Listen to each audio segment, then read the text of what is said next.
Salut tout le monde, c'est Skycrew, j'espère que vous allez bien. On se retrouve aujourd'hui dans une toute nouvelle vidéo YouTube. Et malheureusement, comme vous avez pu voir dans le titre, aujourd'hui on va faire des petits fantômes en argile autodurcissante. Alors, pourquoi je vous l'annonce pas avec mon petit distributeur comme d'habitude?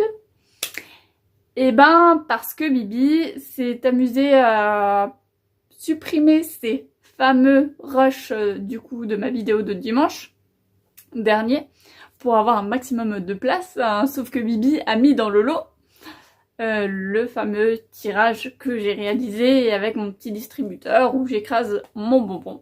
Donc mon petit papier est là, hors de sa coquille, voilà. Et du coup on est parti tout de suite pour faire des fantômes en argile autodurcissante. Donc voilà, c'est parti, je suis désolée pour ceux qui aiment bien ce petit moment tirage, mais voilà, j'ai supprimé le rush. Voilà. Bon allez, c'est parti.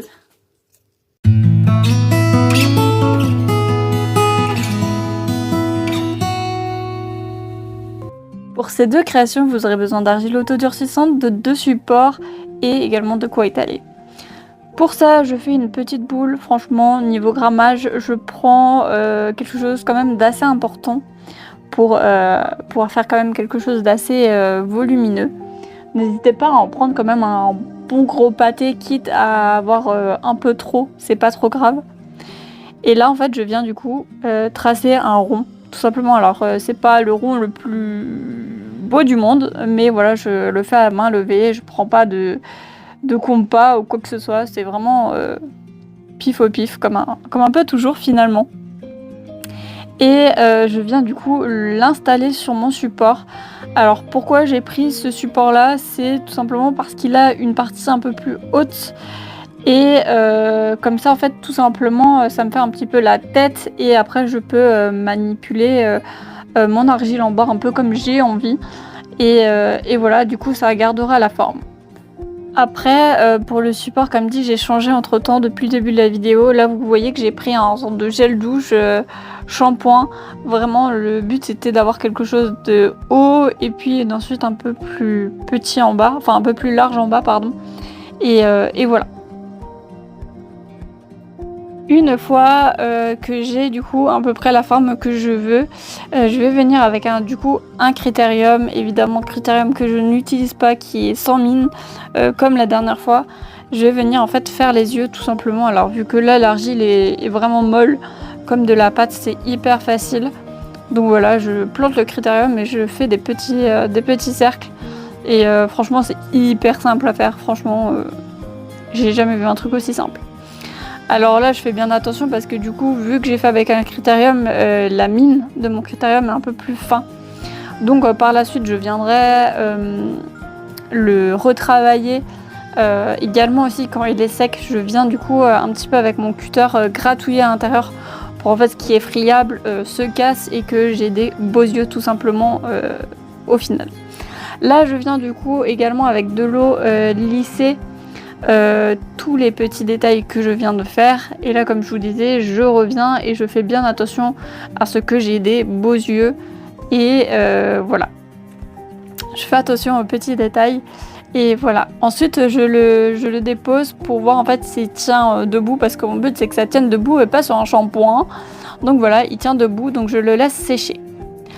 Pour ça, ensuite, on va passer au deuxième. Pour ça, j'ai pris un tube d'acrylique. Franchement, vous voyez, j'ai vraiment pris un tube avec un bouchon assez haut et ensuite quelque chose un peu plus large vers le bas. Mais voilà, mon but, c'était vraiment ça, de pouvoir manipuler les choses assez faciles. Là, je reprends un peu mes déchets du coup d'argile que j'ai eu au tout début. Et alors quand j'ai mes déchets, c'est mes contours du coup de mon cercle. Et on est reparti pour en fait finalement refaire la même étape. Donc voilà, je vais vous le mettre en accéléré à partir de maintenant. Comme ça, bah voilà, c'est pas trop long pour vous et c'est un peu plus rapide également aussi.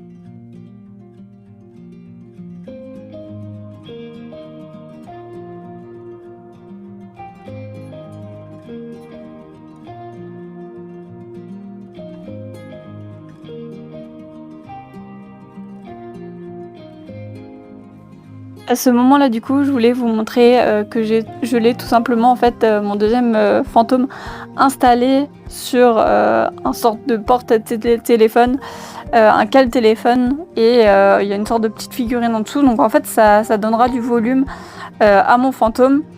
Parce qu'en fait, lorsque je l'ai du coup enlevé de mon support, je le trouvais un petit peu trop fin. Donc je le laisserai sécher là-dessus. Pour le séchage, vous pouvez compter bien 24 heures. Vraiment faire attention à ce que ce soit sec totalement. Donc voilà, là j'ajoute des petits détails. Franchement, vous faites ce qui vous plaît.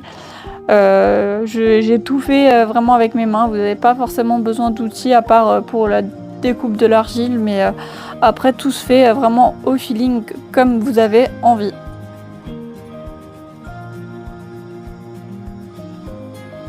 Donc voici nos deux petits fantômes bien mignons. On va passer du coup tout de suite à la peinture. Allez, c'est parti. Donc pour le fantôme que j'ai mis du coup sur mon porte-téléphone en figurine un petit peu, je voulais que ce soit celui-là qui soit en mode rétro. Donc en fait je l'ai peint en orange tout simplement. Alors j'ai pris un orange assez clair parce que je voulais pas qu'il soit orange citrouille. Je voulais vraiment que ce soit un orange assez doux quand même. Donc voilà, j'ai éclairci mon orange au maximum. Donc voilà, une fois que j'ai ma bonne couleur, je viens du coup l'appliquer sur l'entièreté de mon fantôme. Vous pouvez faire intérieur et extérieur. Après, pour moi, c'est plus facile de faire une étape par étape parce que vous allez voir qu'après, je vais du coup passer mes doigts en fait à l'intérieur pour pouvoir en fait travailler sur tout le contour. Voilà, vous voyez, j'ai passé mes petits doigts à l'intérieur et en fait, ça me permet de travailler partout sans m'en mettre sur les doigts. À savoir qu'en fait ma peinture s'enlève très très bien, la peinture Angélus s'enlève très très bien à l'eau.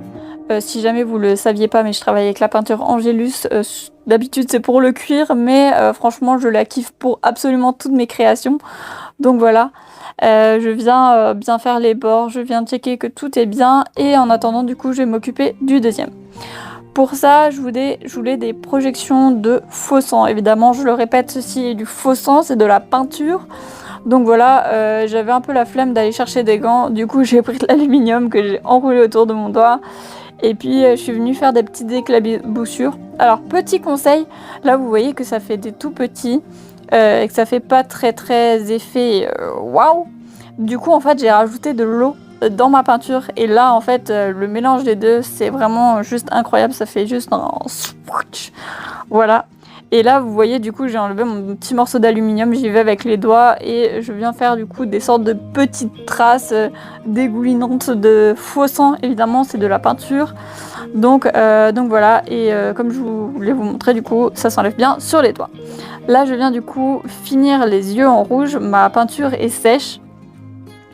Et je viens du coup également faire une sorte de petit triangle autour des yeux, un peu comme un clown, vous voyez. C'était un petit peu mon but. Et là, je viens écrire à l'arrière-bout. Pourquoi, je sais pas, mais je trouve que c'était stylé. À savoir qu'également sur le orange, j'avais fait un effet damier pour faire mon côté rétro. Et j'ai trouvé ça littéralement horrible. J'ai fait des sortes de lunettes d'Harry Potter. Je ne sais pas à quoi je voulais que ça ressemble. Et en fait, vraiment... j'ai presque détesté faire cet effet-là. Donc du coup, ni une ni deux, j'aime pas le résultat. Donc je vais venir essayer de trouver une solution. En attendant, je fais le dessous en orange. Comme je vous disais, du coup, il fallait que j'attende que ça sèche à l'extérieur pour pouvoir faire le en dessous. Donc voilà. Et du coup, on est reparti cette fois-ci pour du orange. J'ai pris du orange pur. Et en fait, je suis venue le mélanger avec ma peinture qui était pour le coup pas encore très très sèche. Et en fait, ça a donné un petit côté, vous voyez, un peu effaçant dans les films, un effet un peu ketchup, voilà. Et une fois que c'était sec, vous voyez, j'aime vraiment beaucoup l'effet qu'il y a dessus, parce que c'est pas un rouge très très très homogène. Et du coup, là, pareil, en fait, je viens reprendre du coup ma couleur que je viens d'appliquer, donc mon orange. Et je viens en fait le mélanger à du blanc. Finalement, on se rapproche du orange que j'avais au tout début. On vient se trouver quelque chose de très clair. Et je me suis dit que cette fois-ci, en fait, j'allais lui faire des fleurs tout simplement. Car je trouvais qu'il méritait quand même d'avoir un petit côté rétro fleuri. Alors j'avais hésité, hein, il fallait que je retrouve du coup une nouvelle idée pour faire comme motif dessus.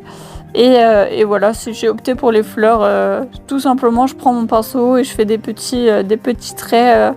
Alors évidemment, mon pinceau est assez large, vous le voyez, je crois que je suis sur du 0 ou du 1, je sais, non, peut-être du 2 ou du 3, pardon, excusez-moi, je me perds.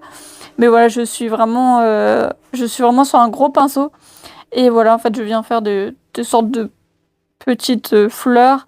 À savoir également que j'avais fait l'intérieur des yeux de mon fantôme en noir. Parce que du coup, de base, je voulais que ça ressorte. Et du coup, en fait, je viens finalement juste faire des petites taches blanches autour. Enfin, des petites taches orange-blanc autour. Et je trouve que c'est hyper mignon finalement. Après, en vernis, j'ai mis mon vernis habituel, comme je vous disais la dernière fois, Fimo, qui est vraiment très très bien. Et franchement, j'en suis hyper fière. Donc, je vous laisse avec le résultat tout de suite.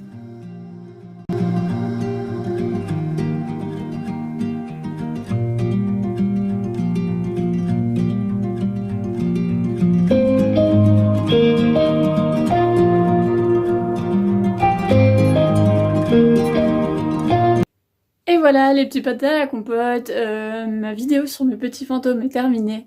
J'ai hâte de vous retrouver du coup dimanche pour une toute nouvelle vidéo YouTube. Sur ce, je vous fais des gros bisous, je vous souhaite une bonne semaine. Ciao!